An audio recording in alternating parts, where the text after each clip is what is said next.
Всем привет! Это третье и последнее видео про то, как найти свою первую работу в Канаде. Первые два видео про поиск работы, про вспомогательные организации, про прохождение интервью вы можете найти по ссылке в описании. А в этом видео я расскажу, что делать после прохождения интервью, какие документы запрашивают для устройства на работу и про наши две работы.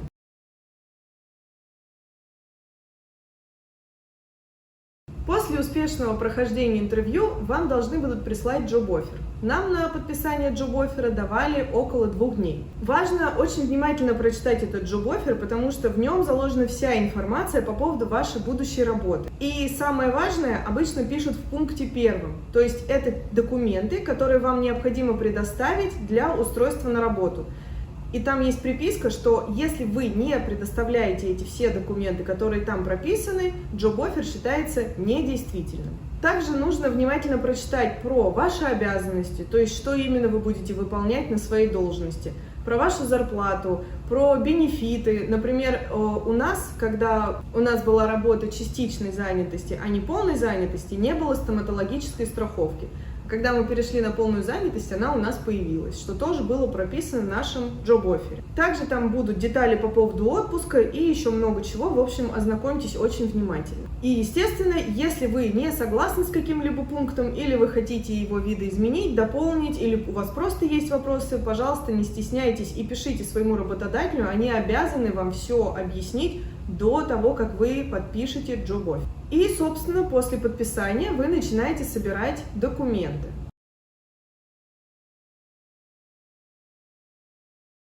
Здесь я перечислю документы, которые у нас спрашивали при устройстве на работу. Я думаю, что они, в принципе, довольно стандартные.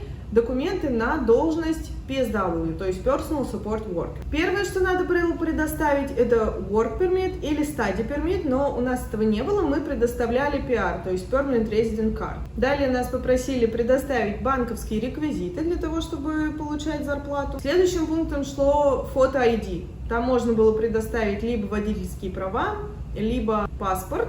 Мы загружали паспорт на всякий случай, потому как мы уже до этого загружали карточку PR, которая тоже является вашим фото-ID, поэтому если вы не хотите загружать свой паспорт, можете этого не делать. Education, диплома или certificate.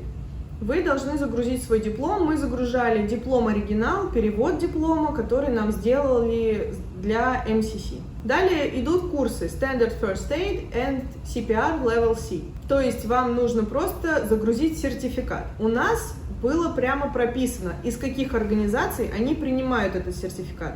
Организации были следующие: Red Cross или St. John's Ambulance. Но мы уже получили сертификат от парамедиков Оттавы. Мы этот вопрос уточнили, и нам сказали, что в принципе этот сертификат тоже подойдет. То есть если ваша организация, в которой вы получили сертификат, не прописана у вашего работодателя, уточните этот вопрос. Скорее всего, она подходит, но просто чтобы не было никаких дальше проблем. Также нас попросили загрузить наши медицинские данные. Первое, что было, это тест на туберкулез, двухэтапный. Мы уточнили, и нам сказали, что в принципе можно предоставить рентген органов грудной клетки, если этому рентгену не больше года. И так как мы собирали все наши медицинские документы для переезда в Канаду по системе Express Entry, это там запрашивали.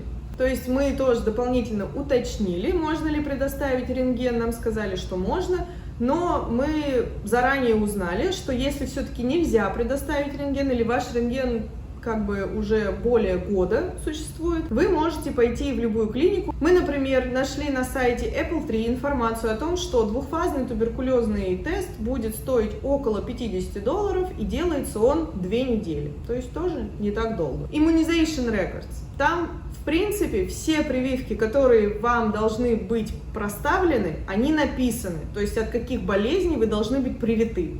Мы, опять же, дополнительно ничего не переводили, так как перевели все свои прививки для Express Entry, когда делали туда документы. Мы просто эти выписки показали, и нам сказали, что они засчитываются. Опять же, если вы против прививок, вы можете так и написать, что вы против прививок, вы прививки не ставите. Это там отдельным пунктом можно указать. Также нас попросили предоставить контакты 2 людей с предыдущего места работы, причем указали, что они должны быть менеджерами либо супервайзерами. Попросили указать их имя, имейл и номер телефона. Ну, здесь мы связывались с нашими предыдущими работодателями, спрашивали у них разрешение, можно ли предоставить их информацию.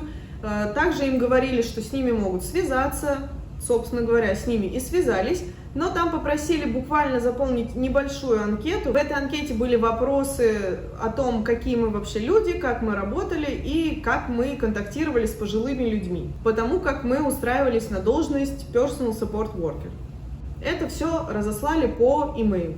Education Verification. Здесь хочется немного более подробно остановиться, потому что здесь у нас возникли некоторые проблемы. Организация, в которую мы устраивались, почему-то не хотела принимать наше подтверждение диплома от Medical Council of Canada. У них была своя сторонняя организация, с которой они сотрудничали, и эта сторонняя организация примерно так же, как Medical Council of Canada, подтверждала образование, то есть подтверждала подлинность диплома. Конечно, мы пытались писать неоднократно и говорили, что Medical Council of Canada – это основная организация, которая подтверждает медикам дипломы, но, к сожалению, нам сказали, что необходимо подтвердить только через эту стороннюю организацию. Мы оставили запрос на рассмотрение наших документов и стали ждать. Но эта анкета, которую мы заполняли, она не предусматривала людей, у которых образование находится вне Канады.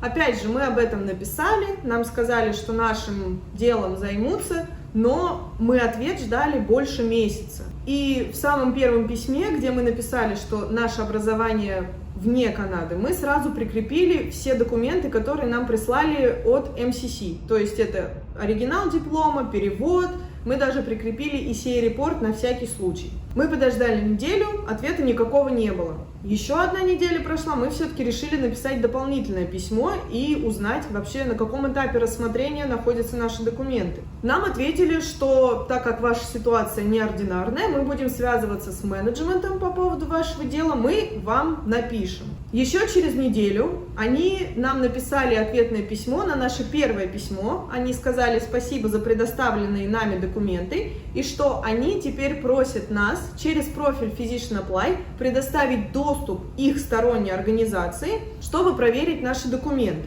Этот доступ стоил $64 на человека. Ну, как бы деваться было некуда, мы, конечно, заплатили, но ситуация не очень хорошая получилась. И после предоставления доступа от Medical Council of Canada весь процесс подтверждения нашего диплома занял 2 дня. То есть мы ждали до этого чуть больше месяца, и за 2 дня нам этот диплом подтвердили.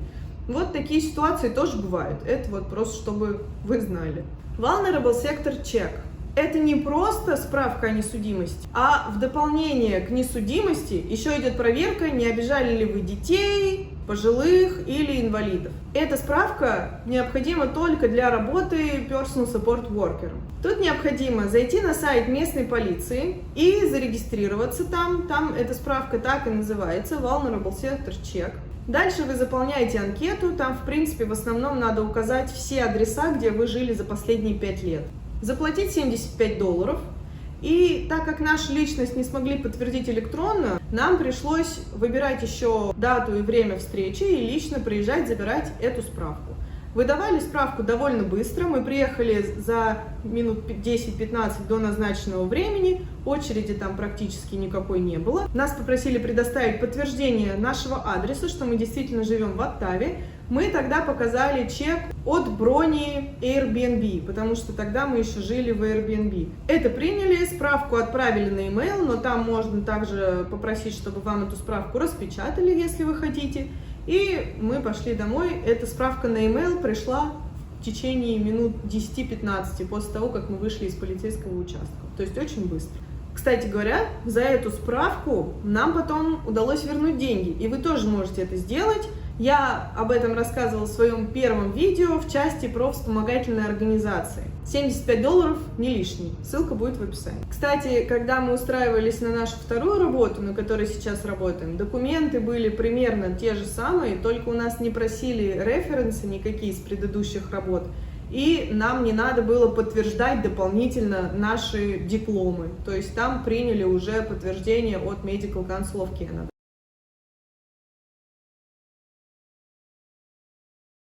Собственно, документы мы все в итоге предоставили и устроились на частичную занятость в это агентство по уходу за людьми.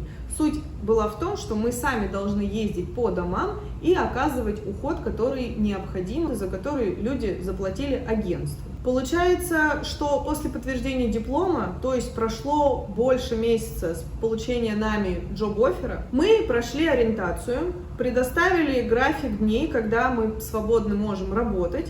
Нам выдали униформу, рабочие телефоны, маски, перчатки, санитайзеры и, в общем, всю амуницию, с которой необходимо нам работать.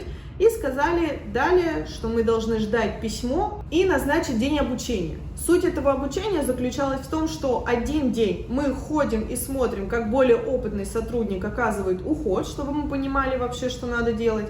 И еще один день, то есть это второй день обучения будет, мы уже самостоятельно оказываем уход за человеком, а сотрудник просто стоит и наблюдает за тем, как мы это делаем, дает какие-то замечания, комментарии. Это, в общем, все обучение в этом и заключалось. А пока мы обучение не прошли, мы не могли ни на какие откликаться предложения, которые нам поступали на рабочий телефон, потому как нам сказали, что без обучения мы не имеем права работать. Собственно, прошла еще неделя, письмо нам никто не написал. И мы решили написать письмо сами, спросить, когда же все-таки у нас будет это обучение, чтобы мы уже могли приступить к работе. Нам никто не ответил. После этого мы уже, честно говоря, просто ждали, чем эта вся ситуация разрешится. В итоге еще через неделю нам написали письмо, сказали, пожалуйста, предоставьте повторно дни, когда вы можете работать. Тут мы уже поняли, что дело очень сильно затягивается и решили все-таки уволиться из этой компании, потому что нам на другой работе уже предлагали перейти на полную занятость. И мы там уже думали согласиться и решили, что значит так тому и быть. Несмотря на то, что мы не проработали ни одной смены, нам все-таки заплатили за 3 дня обучения. 1 день обучения мы были в офисе, еще 2 проходили онлайн. Кстати, это было прописано в оффере. И когда мы пришли увольняться, писали заявление на имя непосредственного начальника, она нас вспомнила, потому что она проводила собеседование у Андрея. Она вошла в наше положение и сказала, что если вдруг мы захотим вернуться, она сделает пометку в архивах этой компании о том, что нас можно нанять заново.